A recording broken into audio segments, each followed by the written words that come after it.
the heat. Ooh, just come correct, this here ain't for the weak, yeah.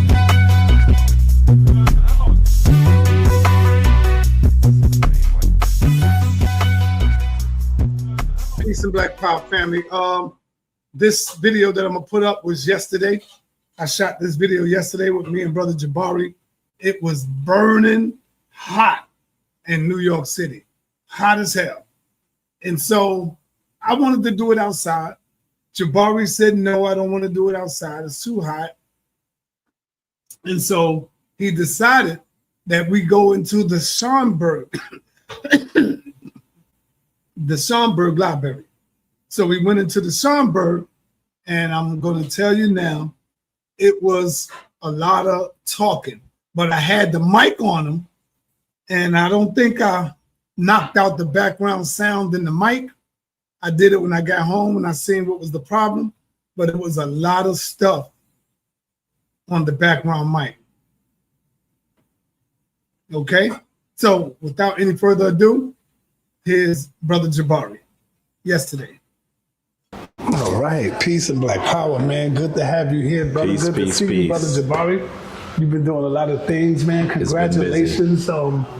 The first thing I'm going to say is, first, talk to the people. Let the people know what you've been up to lately. It's been a busy summer. Between doing more with my mother, who was getting up there in age, and also my classes at Hunter. I was teaching a new class this summer, and when you teach a new class, obviously, you have to generate the entire class on the fly. So that was really hectic. And so there's a lot going on. Definitely the fall will probably be busy, but not quite as challenging, just because I'm going to be teaching 2 classes at Hunter, but they're 2 classes I've now taught. So that should be pretty good too. And sa.neter, you need to come down to Hunter. You ain't invite me yet. Stop it. No, you didn't. You keep saying I need to come down, but you have not. So when you want to come? Classes begin August 26th. As soon as you invite me, I'm quite sure we can get something. See you later. I'm quite sure that we can probably start getting some rooms down there, brother, for interviews and stuff. Well, yeah, I mean, we could try to sit. Space is always a challenge at Hunter, but definitely it's something we should try to do. Okay. You know, definitely there would be some times that we'd be able to get rooms. Okay, definitely. So let me get you up to date. Have you been keeping up with the war between Israel and Palestine? And if so, do you see yourself as sympathizing with Israel and Palestine? You may know that we had conversations about what was happening in Gaza, particularly before the election, maybe less since. I haven't been on your channel as much, but I'm going to say to you that we are seeing really a genocide occur in front of our eyes. We're seeing Gazan children and others really dealing with famine. That is how bad this is. People are dying of starvation, and the government of Israel has decided that they're not going to, I think they just agreed they're going to let like 4 trucks in a day, when I think by most estimates what would be necessary is for there to be somewhere on the order of 400 trucks a day into Gaza to feed even a portion of the population. In addition to that, they're pushing most of the population into the area near the Egyptian border. And so most people who live in Gaza are expected to live on about 12% of the land. Understand how difficult this is, because Gaza was already one of the most densely populated places on the planet. And so when you say that you're now telling people that they have to live on 12% of the land, the only thing that we can imagine is that the Israeli government is doing exactly what Donald Trump envisioned, and that is for them to remove all of the Palestinians from Gaza altogether. And it is horrific what is happening there. And of course, we know that Israel is not allowing foreign journalists in. They haven't let foreign journalists in since the October 7th attack of Hamas on Israel. So this is a dire situation, and I have to say that there were so many people who critiqued the Biden administration. I also disagreed with the Biden administration's policies, but during the election period, what I attempted to say to some folks, even on your platform, is that things could be worse. And I think that they had been caught up in believing that the Biden administration needed to be punished for its Israel policy. And in actuality, things have gotten worse by a factor of 4 or 5 under the Trump administration. We have the Mike Huckabee, who is the ambassador to Israel, saying that there is no Gaza, that Gaza does not exist. And we also have others that are saying that Israel bears no responsibility for whatever happens to Gazans, that essentially it is all Hamas's fault. This government is still sending more weapons than they were under Biden. This is a horrific situation. This is a horrific situation, and we should know that President Trump is both is also unable to understand ramifications, and that is also coupled with his general default setting, which is to have intolerance against brown and black people. Mm-hmm. So these two things mixing together are really, really terrible, and I think that we should expect that. I'm going to say to you, for the people that I clashed with on your channel in September and October, and I said things could get worse, where are they now? You notice they're silent. They're silent. Yeah. Those people are silent because they were right to critique Biden and the Biden administration for its policies. But look at how much worse Trump is. He's busy putting out false commercials about him redeveloping Gaza into the Riviera of the Middle East without any Gazans. He believes that they should be gone. This is how he behaves. And I think that we should recognize that it is possible for us to decide on a strategy that is even worse than the one that we're already in. This is almost like you saying, well, I don't want to eat that meal because, I have high blood pressure and it has too much sodium. And that sounds reasonable. And then you decide that you're going to eat arsenic instead. That's how bad this is.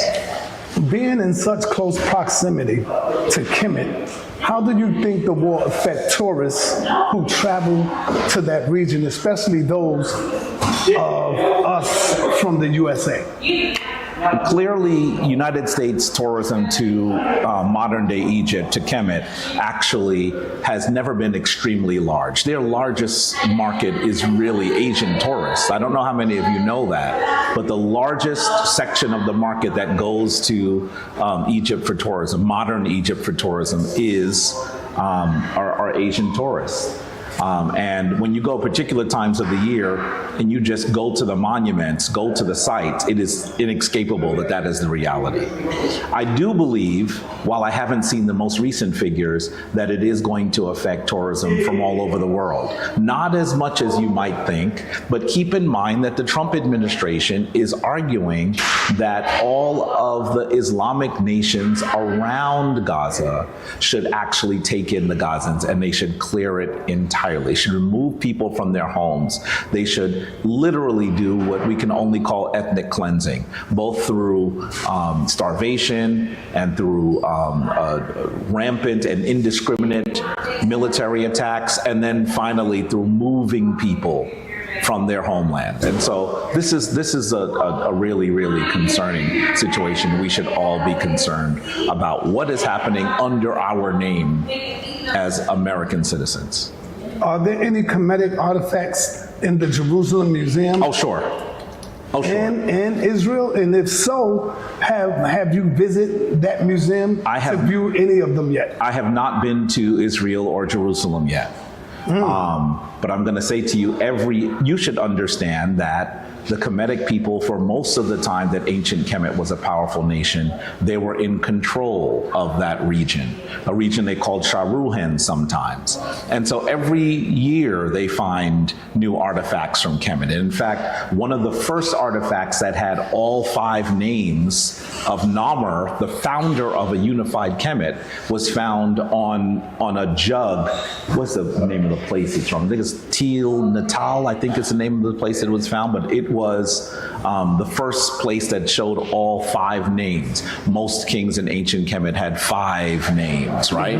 All 5 of his names were there. It's one of the reasons why when I was a young scholar, we would say that Namer was probably also Menes, right? But after finding that jug, we can now say that one of his names was Men.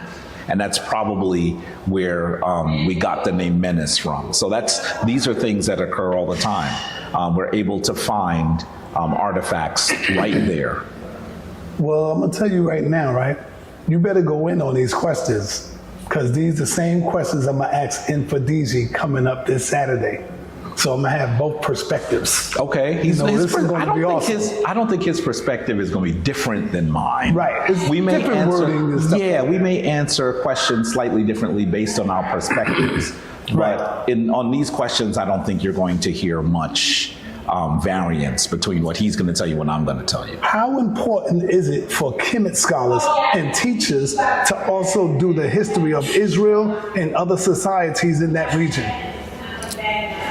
I think that there has now been a considerable amount of study comparing ancient Israel and its origins and ancient Kemet. Why? Because there are very few places in the Bible outside of Israel or outside of the location that they're describing that are stated more than ancient Kemet in the Hebrew Bible. Egypt is a major focus of the Bible. Now, I'm going to say to you that most of what we read about Egypt in the Bible is not literal history, but understand that in order to truly put that period of history, the history of when the Israelites supposedly come into being, into greater context, a story that almost everyone in the Western world is aware of, you need to study that, right? The average person who has never heard the name Kemet or studied any of its kings knows the story of cruel Pharaoh, an unnamed Pharaoh, right? So it's important to be able to put that in context as you're teaching people history. And I also think that putting Kemet particularly in context with the rest of Africa is the ground that must continue to be made firm through our research, through our study.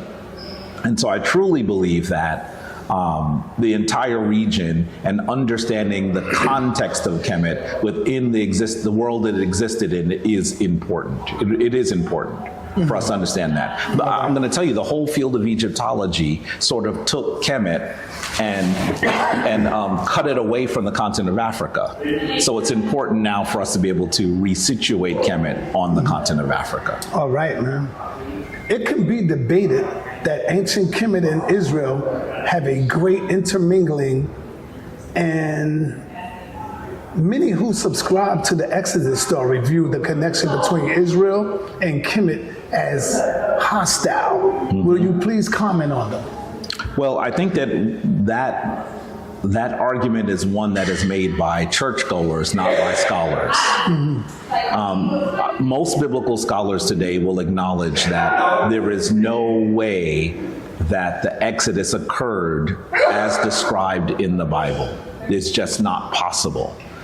There are anachronisms in the description. We know very well that everything that is in the Bible that describes Kemet during the Exodus is generic. So, for example, I just told you that virtually every king of Kemet has 5 names. But when they decided to describe a seminal figure in the Exodus story, the Pharaoh who they were in combat with, they don't give even one. So I think that what we have to do is recognize that in order to truly understand what occurred we have to be able to do lots more study. We have to be able to look at the historical sources and understand that the historical sources will give us an actual literal understanding of what occurred, that we won't just be dealing with myth and supposition. And most biblical scholars are no longer in the place where they believe the Exodus occurred. I've been reading quotes from those scholars on your site, on your platform for, I don't know, 10 years, right? No one ever contends with the sources. They just say, I think that's wrong. And if you listen to them, they're saying, because I read it in the Bible. Right. The reality is biblical scholars don't agree with that anymore. It just does not fit. And so when we continue to talk about evil Pharaoh that held the Israelites, we have to recognize that that's a mythological story. Right. And I don't know why it's so hard for the Hebrew Israelites to understand that. Because it's a matter of faith. Yeah. Most Hebrew Israelites, and I'm not talking about every single camp, but most Hebrew Israelites read the Bible very literally. And so as they read it literally, it has to have occurred the way that it is written. And when you begin to understand that it could not have occurred the way that it was written, then all of a sudden, you have a difficult situation, because people will continue to have their eyes opened and they're not ready for that. There's a matter of major cognitive dissonance. For so many of our people, sa.neter, our grandmamas and grandpapas gave us Christianity. And when you tell them the stories that you have read are not literal stories, as they have been told to you by your pastor, it's almost like we're saying to them, your grandmama, your grandpapa, and the pastor are liars, when in fact all we are really saying is, when you do historical research, you begin to realize that the things that you thought were fact are not actually literal stories. And that's the challenge that we have. I asked Captain Tazariak Saturday, was he a bloodline Israelite or a convert? What do you think he said? He probably said he was a bloodline Israelite. He said he was a bloodline? Yes, so many people will. When you hear people saying that stuff? Well, listen, with all due respect to Tazariak, you know that I am going to continue to say that we are taking those stories and reading them literally, number one. And number two, we are situating ourselves as the Israelites based on a few aspects of the Exodus story rather than reading it in its fullness. That story, listen, I want you to think of it this way, sa.neter. One of the reasons why people argue that the Israelites are black folk, are us, in fact, is because they say that we were enslaved for 400 years. Right? That we were captured amongst people who we had to serve, those sorts of things. But if that is the case, then are you invalidating the story of Israel in literal Egypt?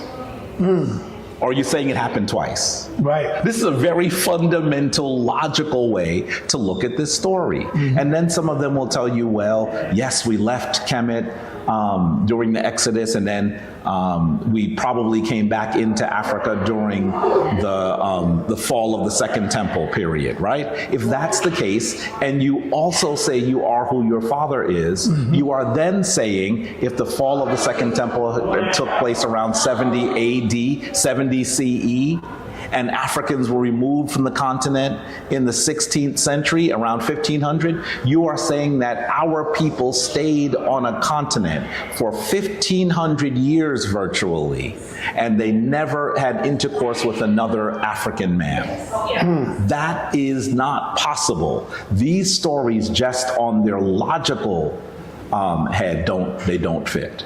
They don't fit. And I'm going to say to you right now, there are going to be people who disagree with me. If you would like to disagree and argue for a literal Exodus, come see me. Speaking of ancient cultures and societies in the region, could the modern day Palestinians be the descendants of Canaanites and therefore Israelites? Yes, the chances are that, listen, we know that the people in the region went through several conversions in terms of their religious conviction. We know that. And I think that if you were able to look at those people who lived in the region at a time that we could actually substantiate literally, you would probably see that the people live there are more likely the descendants of those people who were in Judea, for example, rather than the many of the people that we see claiming Jewish ancestry today. I think that's the reality. I think that's a reality. And so that's the painful irony, right? That's the painful irony that we see people returning to Israel and saying that they have this space because of the Bible. Do you know that it's illegal to do your DNA testing in Israel? Did you know that? No.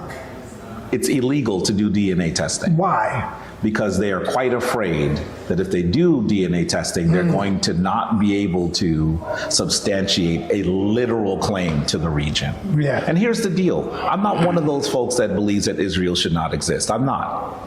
Israel should exist. Right. But I also believe that there is a way to create two societies, two nations, where the Palestinians can live free and live in prosperity. But I don't think that the Israeli government is interested in that. Now, let me say something very clearly. There is a difference between people who are Jewish and the state of Israel. Sometimes what happens is, in our society, they conflate those things. So if you say that you disagree with the government of Israel, they'll say you're saying something anti-Semitic. Not at all. That's an insane comment.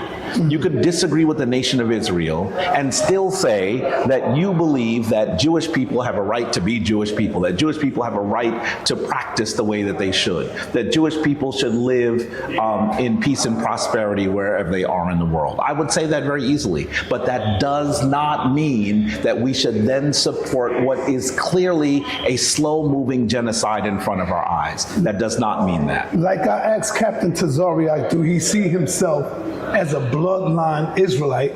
I have to ask you, do you see yourself as a bloodline Kemetic person? No. I'm gonna just keep it really simple. No.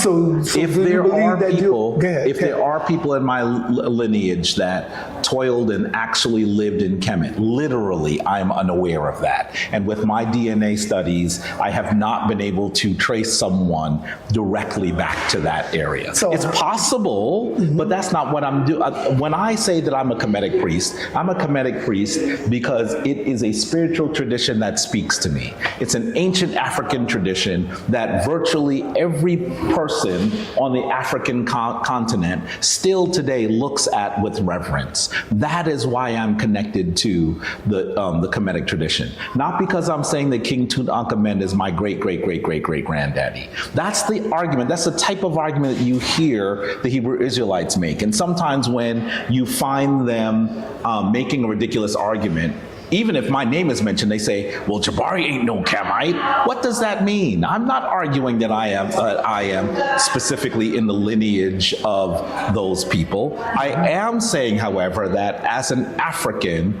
just like every other African on the continent and outside of the continent, we have reverence for our classical African civilizations. And that is how I became an adherent to the spiritual traditions of ancient Kemet. My family most recently, who were taken from the continent in chains, are West Africans. I'm not arguing that they aren't. Is it possible that the Kemetic people, our Kemetic people, migrated into West Africa? Yes, it is possible. It is likely that there were relationships between West Africa and ancient Kemet. It is likely that those things that are substantiated in the oral traditions of West Africans. I'm a chief in a Fanti village. The Fanti say very clearly they came from Kemet. Very clearly. Very clearly. They have their stories about how they got to the region, and they say they got there from Kemet. There's the great leader that brought them there is called Amenfi the Great, Amenfi the Giant. Notice that his name is Amenfi. I think that's very interesting that that's the name that they have given to describe the person that situated Fanti's society. Now that's oral tradition. Have we done the kind of DNA and other types of studies to be able to substantiate that literally? That hasn't been done yet. But I do believe that it is likely, that the most common argument is that the most powerful nation in the world at a particular period of time had great influence in areas outside of that area. But that doesn't mean that I'm arguing still that the only reason why I should be interested in a particular African tradition is because I draw direct lineage. That's the kind of argument that they make. Sometimes I even hear people say, you're West African, you should practice West African spirituality. And let me say to you, I have no enmity whatsoever for people who practice any sort of African tradition. I think we should return to African traditions. And as I've said to you, I'm an African chief in Ghana. So those people who are making those comments have no sturdy ground to stand on. I'm the one that's actually has relationships, ties on the West continent. Those people can't even spell West Africa.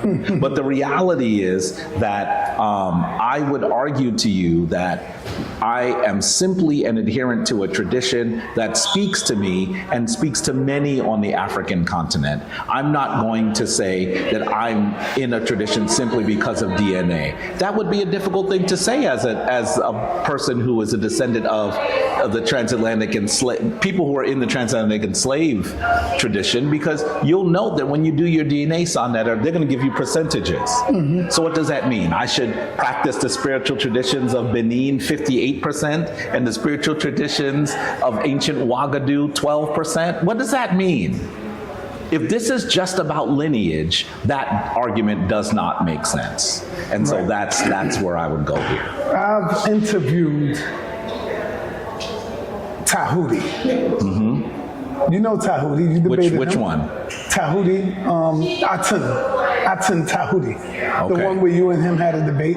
And he said Dr. Anika helped you out that day. First of all, I want to be clear. It was not a debate. Right. In the beginning, if you look at the whole discussion, we were very clear it was a discussion. Right. A debate is where two sides prepare for an argument and they match their ideas. Tahuti said he wanted to talk to me. Right. So let me tell you. And so then later he said, oh, that was a debate. Well, let me explain something to you. And the Hebrews is loving it. Right. They loving Tahuti because Tahuti could be making a big mistake, a big error. And I'm listening to the other side of the Hebrew Israelites. Tahuti came on my platform last week and he doubled down on the Osaze and Heru as being literal people. Literal people. And so, you know, Elder Yara, he's like, wow, if that's true, sa.neter, then what about the story of the penis in the mouth and this and that? I'm saying, yo, brother, these are not literal people. You know, but the Tahuti, I don't think he understands what he's doing here. He does not. And the other thing that he does is when you give him a counter argument, he simply does not respond to your counter argument. So listen, I'm going to say this because I have heard him say that he's defeated everyone on the channel. He's even defeated me. I'm going to say this again, as I said it at least 3 other times. If he truly wants to debate, come see me. There you go. It's that simple. Yes, sir. It's that simple. There you go. What happened in that discussion we had is he was making a really ridiculous linguistic argument, and both Reggie and Anika said, how could you make that argument? And they came and they said something. This was not a debate. This was a discussion. A debate is where there's a topic, both parties know what the topic is, and they prepare to debate. He simply said he wanted to talk to me, but now he's saying it was a debate. Right. So listen, if he really wants to do that, come see me. Okay, I want to harken back on the Canaanites. Speak to us about the relationship between Canaan and ancient Kemet. Speak to us about that. For the most part, the relationship between the for a lengthy period of time, the rulers of Canaan were vassal kings. They were vassal kings. What does that mean? It means that they were in control of that nation at the behest of the rulers of Kemet. So you can be in control as long as you do what I say you do. It's almost like the manager of a store, right? When you go into a store and you have a challenge, when you go into a store and you want to speak to staff, the manager is in control, but there's an owner, right? So for a good portion of the time, the people who were running Canaan were vassal kings. They were only in control at the behest of Kemet. Some of that fell apart, and some of those individuals ended up taking control of Kemet during, as you know, sometimes you see the conflict that occurs during the 17th dynasty when those individuals end up coming into conflict with native people and they are expelled from Kemet, creating the 18th dynasty. I'm talking about under those rulers such as sa.neter and Queen Amos and King Amos, Queen Ahotep. Those are really, really key figures in this native rebellion against the people who came from that region, who had eventually actually gotten to be in control of Kemet. That's where that happens. But I want to be clear that for most of that history, Kemet was in control of that area. And let's go even further. It seems that those people who would then begin to describe themselves as Israelites were Canaanites who became distinct culturally and religiously from the rest of the people that they were there with. There were some changes being made, perhaps for a group that lived in the highlands and a group that lived in the lowlands, that meant that they became distinct from another group. But virtually every scholar today will acknowledge that the Israelites, that the Hebrew people are Canaanites, that they came from the Canaanite people. They came from amongst the Canaanite people. And so that is the reality. One, Canaan was under the control of Kemet most of the time. Two, when we see that Canaan gets the upper hand, we also see them expelled under the reign of Queen Ahotep, King Amos, and Queen Amos Nefertari. Three, we have to also recognize that this relationship is probably the reason why the biblical narrative of the curse of Ham is not the one that actually sees his father nude, right? Why in the world would you see one son do something wrong and then you curse his child? I think that what they were doing is they were trying to say that there's a relationship that the Israelites had a problem with between Canaan and Kemet. So this is a political diatribe. So that's the reason why this curse occurs in such an unusual way. They are trying to say, yeah, you're under the control of someone else, and though that will be who will be cursed. So who are the Canaanite people today in modern time? That's a hard question to answer.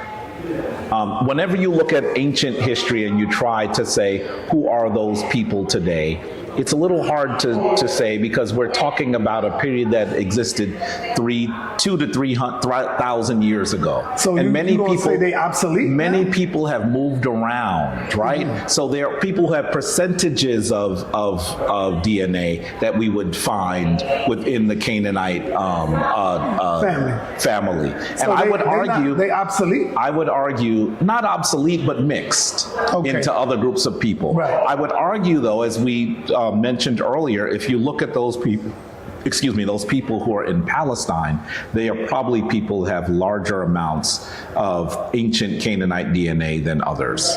And I think that that's the reality. And it's also the reason why doing DNA studies in Israel is illegal.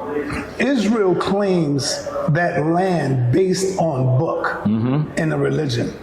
Please tell us, what is your thoughts about that statement? I've kind of spoken about it in this conversation already. I truly believe that when we look at a mythical text and we decide that we should make modern political, economic, geographical decisions based on a mythological text, we're in trouble. There were clearly people who were living in that region for thousands of years. And they were removed mostly by the UK government and then later supported by the government of the United States. That's what happened. And so many of the people that are in that region were pushed from their land They were pushed from their land in order to allow this new nation to be built. This is the epitome of what we call Zionism, right? The idea that Jews should have the right to return to this particular homeland. And I want to say to you, when you try to substantiate when that homeland existed, if it was actually a literal story, you're going to struggle. So this is a mythological story that now many groups of people are making political and geographical and economic decisions based on it. This is problematic. For this next question, I would like for you to take your time, give us some in-depth information on this question I have for you.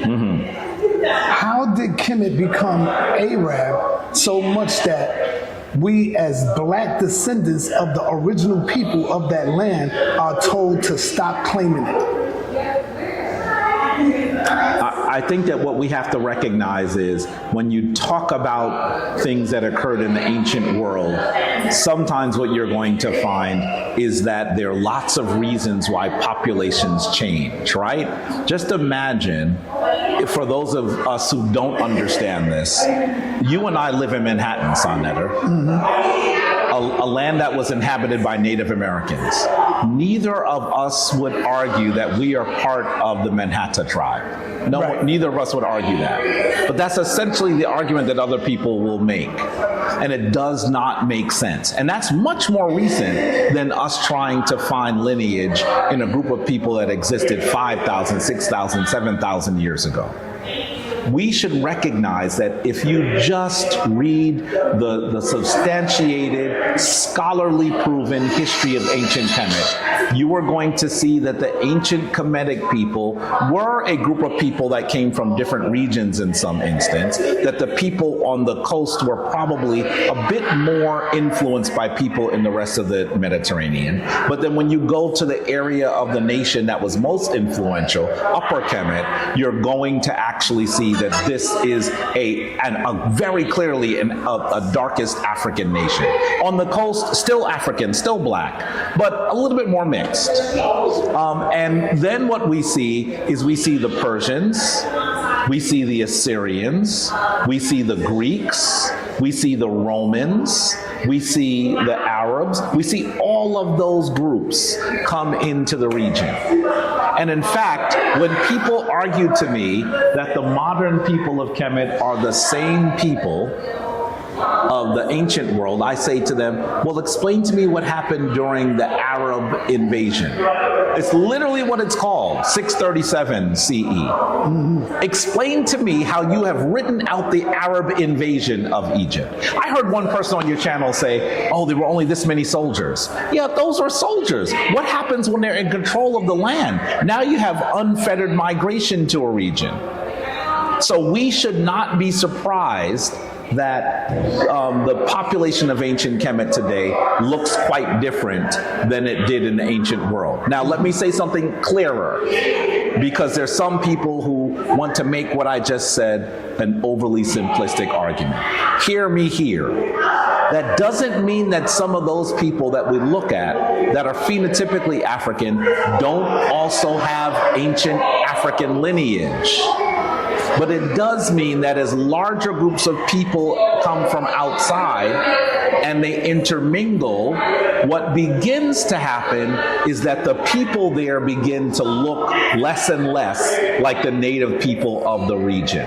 This is not surprising. If I give you a cup of black coffee, this is Malcolm's analogy, and I continue to pour milk into it, after a while you won't even recognize it as coffee. So there are some people who are arguing against their own Africanity. Right. They have small amounts of African DNA that is left from the ancient world. Not everyone, but there are some who most definitely do. The Egyptologists and black conscious scholars arguing against Kemet being the original land of our people.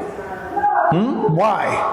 Why are the Egyptologists and the black conscious scholars arguing against Kemet being the original land of our people? For example, Garfield, Smash, you know, they're arguing now saying that this is the original, this is not the original land. Well, stuff like that. let me say that I do not see Garfield and Ankh as Black consciousness scholars. So when you said that, I was like, who are you referring to? Well, you know, we've been having these arguments over black is Kemetic black. Sure, but their comments are ridiculous, and they get easily refuted, and then they get upset. You know this. Right. They're still upset with me. They're still upset with me because they brought on a scholar they thought was going to say something. She did not, and now they're angry with me. In fact, they're trying to pretend they're angry with her. They didn't seem angry with her when she said what she said. They still smiled and cheesed with her, and then they have the worst possible words for me.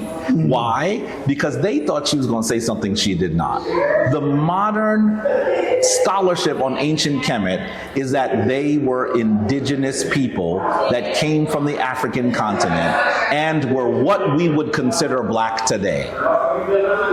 Now, I want you to hear that some folks say, well, in those days they wouldn't call themselves black. That's never what we were arguing. Right. And in addition, some of them did. It wasn't their major manner of describing themselves, right? But let's be very clear. We're not talking about what they called themselves in those days. We're talking about how we would define them today. And I think that we should recognize that the overall majority of Kemetic society in the ancient world would have been a black nation. And those people who are the most influential leaders are clearly people that we would have considered as people of black African descent. This is undisputed. Now, when you say, is it the original land, I think that is a difficult comment, because the reality is it's the place that we have the most historical attestation for in the ancient world. But clearly we know that the Kemetic people came from somewhere, and that ancient African civilizations of modern humans go back 300,000 years, long before Kemet. So to say it's the original land is a difficult term. It's a simplistic term.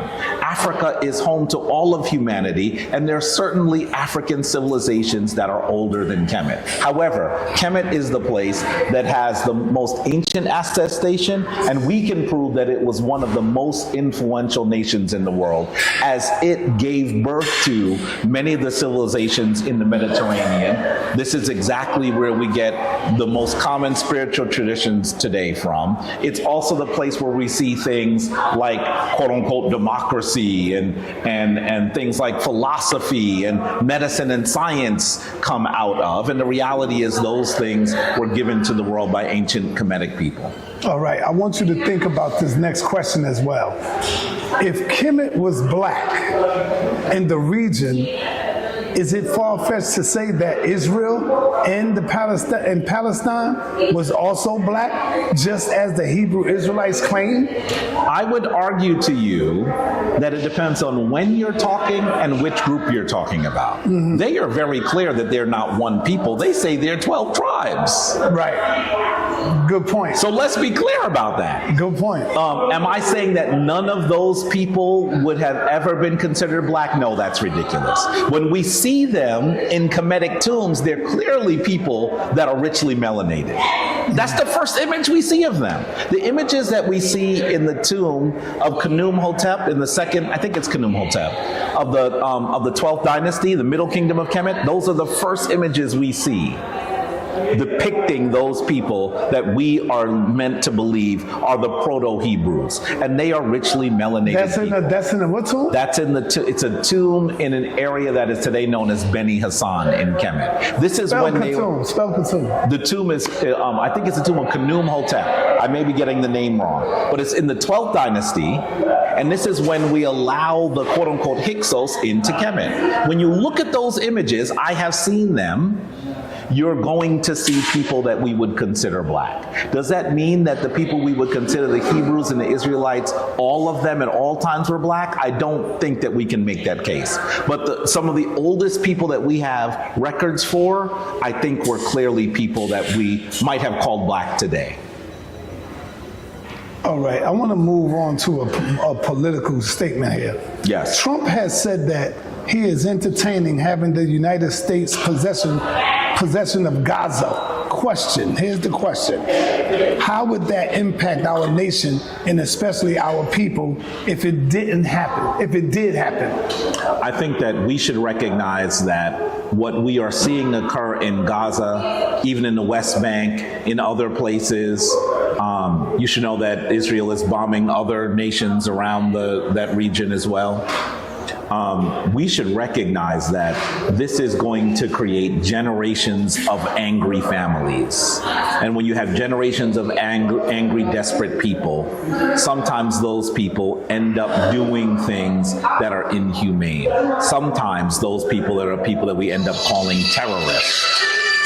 And so if that is the case, we should recognize that as the United States, on behalf of Israel, continues to do inhumane things to the Gazan people, we're going to be dealing with this for generations. We're going to be dealing with this for generations. They're not destroying Hamas, they're emboldening Hamas. That's what they're doing. You cannot, even the Israeli government acknowledges that you cannot destroy Hamas militarily. So this is what we are beginning to see. And every time we see bombs drop on Gazan people that were given to those armies, that army, by United States dollars, we're going to see that we're going to be blamed for this horrific thing, as we should be, because we need to get to the point where we end this genocide in that region. Iran has openly expressed their disdain for Israel and for the U.S. Do you foresee more military strikes from Iran on Israel in the future, or is it the country truly intimidated by U.S.? I think that what we're going to see is we're going to see Iran regroup. You know that Trump destroyed 3 of their sites that they were arguing might have been enriching uranium to use in weaponry and military purposes. Most of the credible sources say that those sites were not destroyed. And in fact, they were probably tipped off earlier and removed everything that needed to be removed earlier. So we should know that Iran is probably biding its time to respond. And they're going to probably respond through proxies, as they always have. They're not going to do it directly. They're going to have other people do it on their behalf. So it's not over. And is it going to affect the United States? Of course it is. Yeah. Speaking of Trump, what is your take on the attempts to pose the violence against South African white farmers as genocidal acts committed by black native rebels? Donald Trump is an old-fashioned, ignorant racist. And I have been saying him a rock star. I've been saying a rock star? Yeah, he said he's a rock star. I don't know why he said, but he said he's a rock star. What's wrong with him? I don't know. Donald Trump is an old-fashioned racist, and he's done everything he can to demonstrate his animus towards black people. For him to say that those people who are descendants of the Boers, the Boer trekkers, these are the people who took over South Africa and brutally controlled that nation for generations, are being discriminated against, and there is not one credible source that says that. Even the Boers say they're not being discriminated against.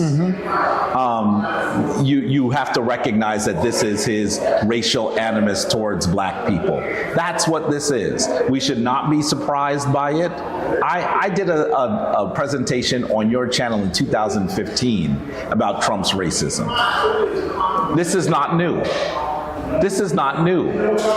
New Yorkers know who he is. Some of y'all people confused. New Yorkers know who he is. This is the same guy that claimed that five black and Latino men had raped someone without any evidence, called for them to be murdered before they were indicted, and even after they were proven innocent by DNA, he is arguing that they're still guilty. This is the kind of person he is. You should know that the person who did the crime has already voluntarily acknowledged that he committed the crime. But that's who he is. He's the same person that people near him have said have always used the N-word.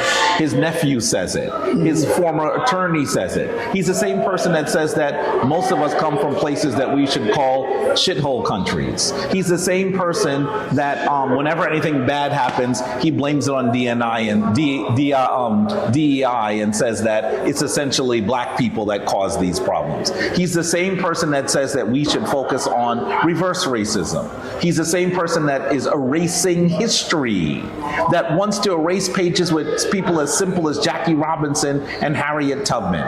For if you're not confused about his racial animus and clear that his bringing white South Africans to the United States while he is expelling and discriminating against black and brown people and kicking them out of the country, some of them are citizens, by the way, without any due process. If you're confused that this is racism, I don't know what to tell you. I have a bridge to sell you, and it's real cheap. Mm-hmm. You're too gullible not to see it. What troubles you or concern you the most about Donald Trump leading this country as the president?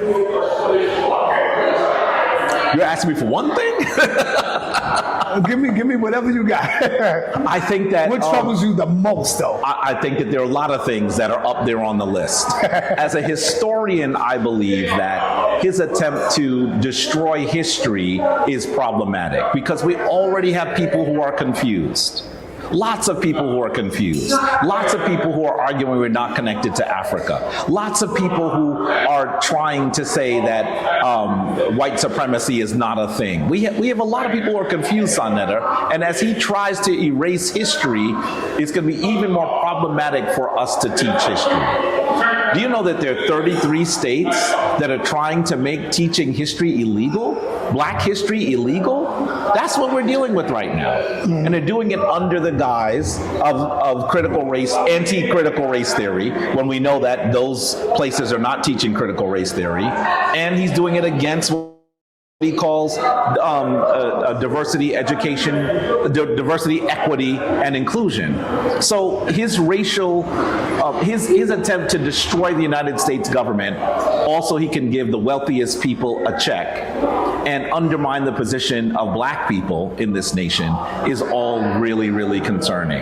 And I can speak for 2 hours about the things that I'm seeing him do that are going to be painful. People are dying on the African continent now because of the closure of USAID.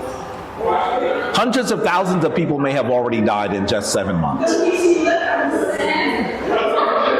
That's how bad this is. And the estimate is that with his destruction of Medicare and cuts to Medicare and Medicaid, that we may see literally tens of thousands of people, perhaps up to millions of people, as much as 4 or 5 million people kicked off their health care. We're going to see people die because of his policies. And the thing that is so scary about him and all the people of his ilk are they don't believe statistics. They make an argument, and when all of the data comes in and is counter to what they argue, they simply say that the data is false. If we have no way to test and verify whether something is working, and this group of people is trying to undermine that, there is nothing that will work in this country. Mm-hmm. And I think that is what he is actually doing. Wow. All right. Should we stop arguing over religion and belief and focus more on current political and social status of our people instead? I think that we have to recognize that it is possible to do more than one thing at a time. I know a lot of black people who are supporting Donald Trump because they are evangelical Christians or part of the Christian community. Now, I'm not saying that we're talking about most people of African descent or even of Latino descent, but a lot of people support him because of religion. Mm-hmm. So we need to get to nip that part of it, these ideas that we have been given by our enslavers. We need to nip that in the bud. I think that that is part of this. Does that mean that we should look to agree on everything before we work together with our brothers and sisters? No. But I do think that our problems around our spiritual traditions are part of this story as well. Mm-hmm. Let me ask you something off topic. Is the Schomburg Center public? Like, is this right here where we at public? Yes, it's a public library. This is a library. It's part of the New York public library system. So it is paid for mostly by donations Taxpayers. and taxpayers. Oh, so we got right to be here then, because this is public. We always have a right to be here. Now they can decide what you can do and what you can't do based on their regulations. Right. Any building can do that. But yes, this is a public building, and this institution is in its 100th year, created by an Afro-Boricño, an African Puerto Rican, who actually created this most important institution. Those people who seek to divide us, this is a whole other Let the topic. people know where we're sitting at. Go ahead. We're sitting in the Schomburg Library on 135th Street and Malcolm X Boulevard. It is one of the most important institutions for the study of Black history and culture in the world. And I'm going to say to you that for those people who seek to divide us on whether we have been in the United States for 3 or 4 generations or just 1 generation, how do you explain the fact that an African Puerto Rican creates one of the greatest institutions for the study of Black culture? Powerful, bro. There are people in the ADOS movement, people in clearly the FBA movement who would like to say that if you have lineage that comes from other areas where Black people are, that you are not part of an important group in the United States. Those are ridiculous arguments. I think that most of them do that without studying any history whatsoever. You mentioned That's the problem. ADOS. You mentioned FBA. Do you find those groups to be divisive, to Yes. separate our people? Yes. How so? Well, I have seen some of them call people from other places tethers. That's a white call me a racist tether. word. That's a white racist word. They call me a tether That's because right. because my father's a Puerto That's Rican. right. That's right. By the way, when I make comments, people sometimes say, "Oh, he said that because he's not FBA," which is ridiculous. First of all, you need to understand that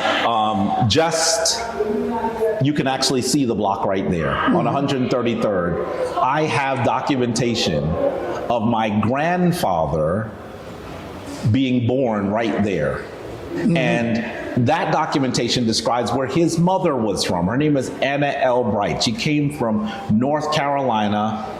Her family was in slavery. She was born shortly after slavery. We know that when people hear that I have, for example, Guyanese heritage, that they assume that my family hasn't been here that long. It's because they don't understand how lineage works, right? I'm the mixture of several groups of people, but certainly my people, parts of my lineage have been here during the enslavement period. But I'm not going to call myself FBA. Why? Because I think that our power is in unifying with Africans around the world.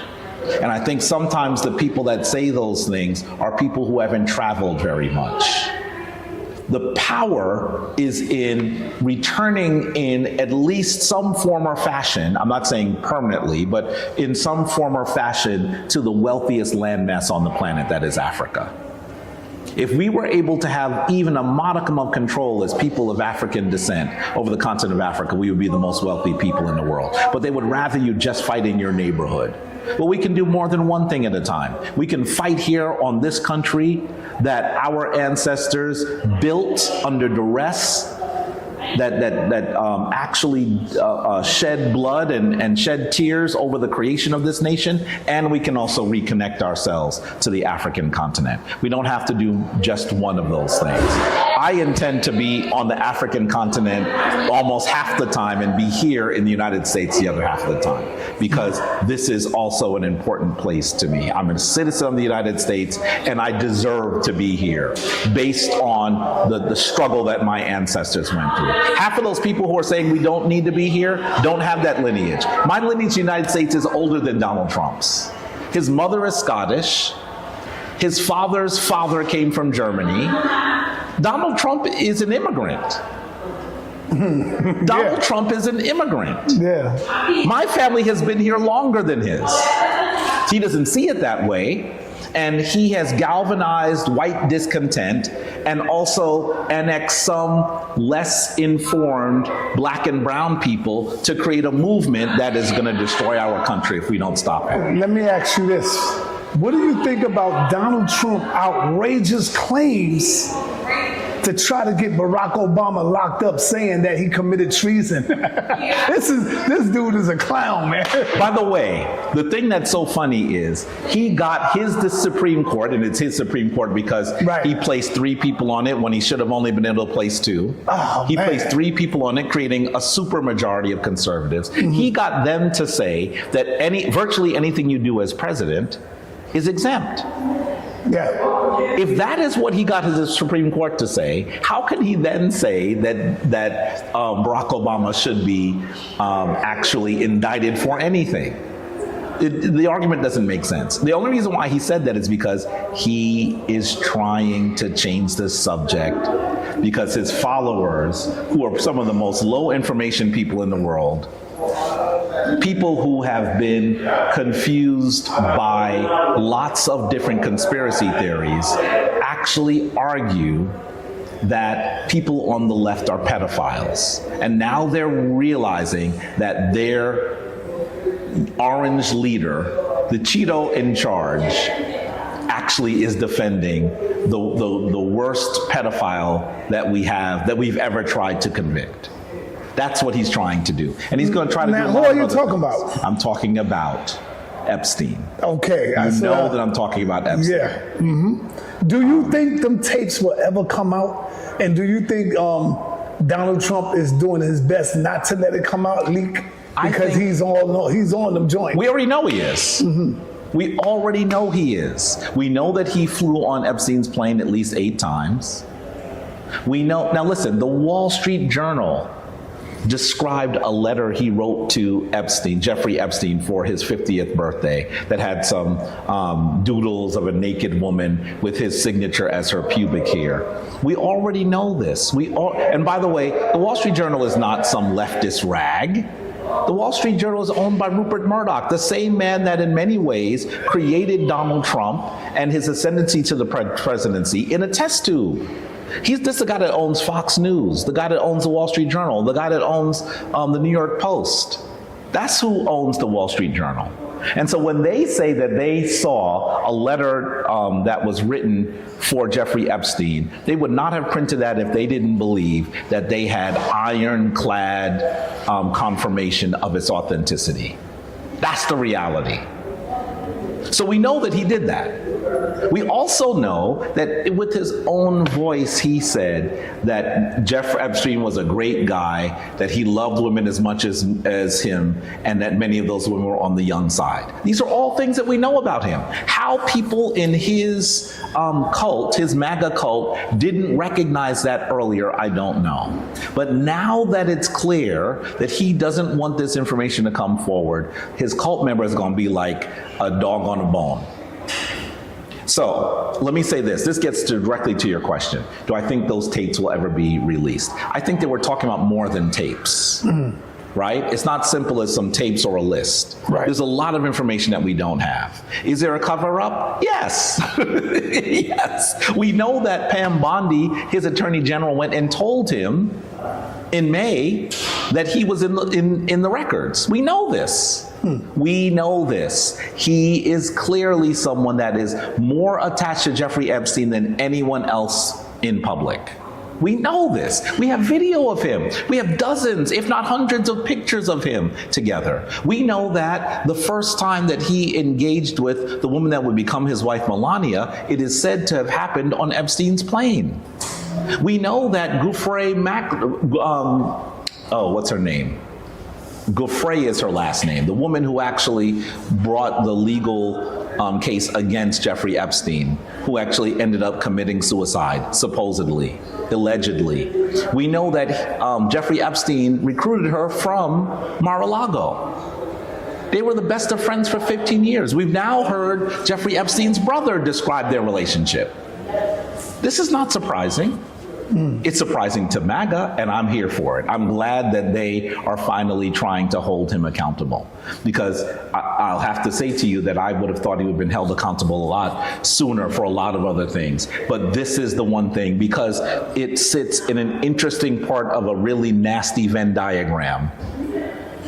They're not letting it go because they've been arguing for a long time. This is one of their conspiracy theories, that liberals, Democrats, and wealthy people have been abusing children. Do you remember Pizzagate? Mm-hmm. You remember when that guy ran up into Comet Pizza in Washington, D.C. and shot it up because he had heard the conspiracy theory that they were molesting children in the basement, based on some emails that came from the guy who was in charge of Hillary Clinton's campaign? They've been arguing that people on the left have been molesting children and even taking a chemical from them called adrenochrome from them for ages. So the reason why this is not going away is because it sits in the middle of several different conspiracy theories. And we know that that side of the political spectrum doesn't let conspiracy theories go.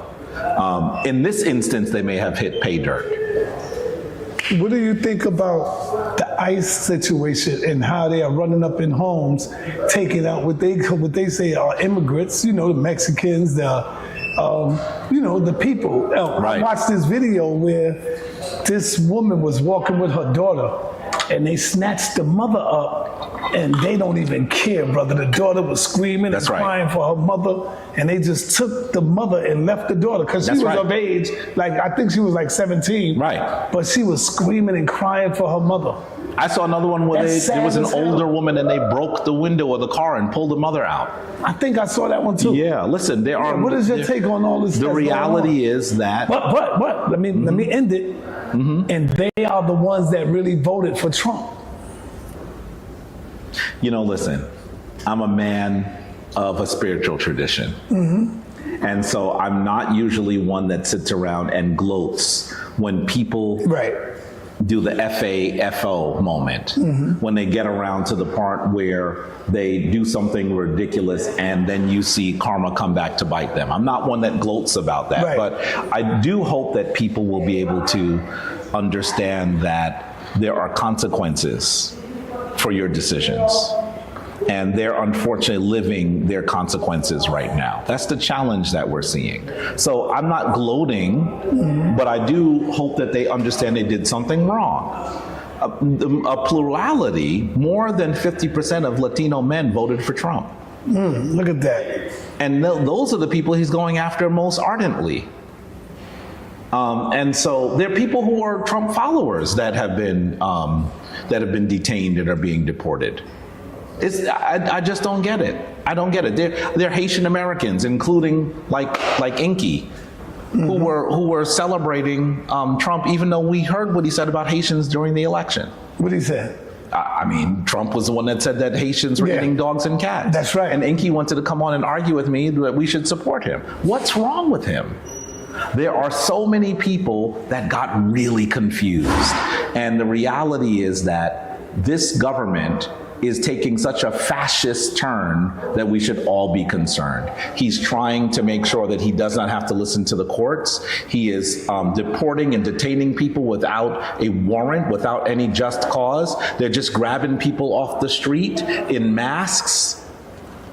They've taken United States citizens and detained them. They tell you that they don't need to give you a warrant. They've gone into cities with the kind of military force that you would see for our military on foreign soil in the United States. And I don't know if you know this, based on the passage of Trump's bill that he liked to call the big beautiful bill, which is really the big abominable bill, ICE is now the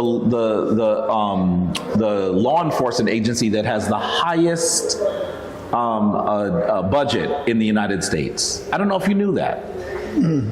I don't know if you knew that. They have more money than the CIA, than the FBI,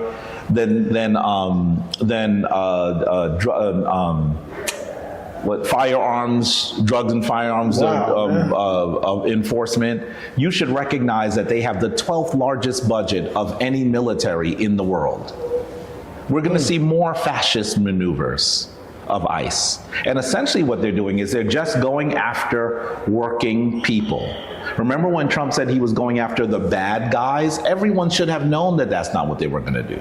Well, his architect of his deportation, Stephen Miller, clearly said in a meeting, if you can't meet my my target of deporting, I think he said, how much was it? 3,000 people a week?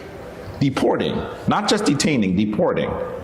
You should go to the 7-Elevens, the beauty parlors, the Home Depots, those places, and deport people. These are people who are working. He's deporting people who are going to court because they have a court appointment for asylum.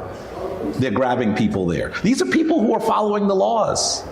And I want to be clear, he's still deporting fewer people than Biden or Obama did. He's not deporting more people. He's just doing the most fascistic, the most authoritarian, and the most inhumane things that you can possibly do, because he's trying to deter anyone from coming. Well, according to international law, you should be able to ask for asylum. You know, when you hear a conservative say that the borders are open, that doesn't make any sense, because they say they're open because a large number of people are coming to the border. But the only way that you know that is because they're detained. An open border would mean that you don't know where anyone goes. We don't have any records of large numbers of people coming into the United States and not being detained by authorities. They've come and they've asked for asylum. According to international law, that is legal. They should be able to ask for asylum. They're saying that there is no asylum. He's essentially canceled asylum. So we should be really concerned about what's happening with ICE. And while it isn't directly targeted black people, he has lots of other things. See, you could focus just on ICE and not recognize all the other things he's doing against black people. So this is what we're doing. So I don't want to say in closing, because I'll let you figure it out. What is it what message you have for our people out there? Because you called me and said you coming through. So I know you had something you wanted to talk about. Well, I wanted to come through to you because, first of all, we haven't spoken on camera in a minute. And I respect and love the sa.neter TV Studios, Black News 102 community. So folks are saying to me, where are you? We're not seeing you. What's going on? So I did want to do that. And there are a bunch of other things that I want to say that we'll say in time, because I have heard some of the things that are going on since I've been on. And I'm just like, really? Is that what they're going to say? You know, I'm the guy that's going to force you on your sources. Know that I'm coming for some of you. Rod Hayes, I'm coming for you. Oh, man. I'm going to say his name publicly. I'm coming for you. Why? Why Rod Because Hayes? a lot of the things that he said don't have any clear foundation in fact or in source. And I think that we should challenge him on what he said. Many, many times. I know you did, but I think that I want to take his documentary apart piece by piece. But our people love that stuff. Not everybody, but yes, there are some that do. And the reason why they do is because we were raised on Christianity, and not only are we now being told that Christianity is correct, that what we're saying is right, but we're also being told that we're the most chosen people, the most important people in that book that we were forced to read. So yeah, of course, I understand why people love it, because not only are we followers of Jesus, but now we're the people that God intends to protect. Of course, people love that. You know, I've said that many of the Hebrew Israelites are Christians in curious clothing. I still maintain that position. And so, yeah, that's why some people love it, even though it don't make any sense. It don't make a sense worth a damn. People tried to accuse. But did you answer that question? If it was one thing you was concerned with about I'm concerned with the long-term effects of him trying to erase history. That's what I'm concerned about. And maybe that's because I'm a historian that I feel that way. And we only get reporting when someone finds something. The reality is he's probably doing so much more that we're not even aware of. Right. So that's the reality. I just saw that he went to some of the sites that describe enslavement and told them that they can't describe it anymore. I know that he fired the person that was in charge of the Library of Congress, a sister. He fired the person who was in charge of the African American Museum. All of those things have happened. So they are rewriting history. They're rewriting history. And that is going to perhaps have long-term effects. Yeah. Have you been in there before? Of course. What's in there? Well, there's a rotating exhibit that comes out that's routinely here. And I'm not exactly sure I know which exhibit that one is. I can't really see it. I think it's the murals of, what is the name of that brother that made the mural that even has the Heru Emamket on Park Avenue. I'm gonna forget the name of that person. But, you know, they're not gonna want you to go in and film without permission. They'll let us sit here, but going in would be an issue. But we should get permission to film. They would give it to you. They would give it to you. This is a public library, and they have great exhibits. They usually have at least 3 exhibits going on at the same time. All right, so in closing, what you got for the people in closing? Family, I'm gonna say to you, I'm back. I'm glad that I'm able to talk to you all and talk with my brother sa.neter. There's a lot that's gone on in my life. You've heard that in the last 2 years, things have been topsy-turvy. I'm divorced and remarried. A lot of stuff has happened. When the video of my wedding went up, some people were like, what is happening? Because they hadn't heard about what was going on.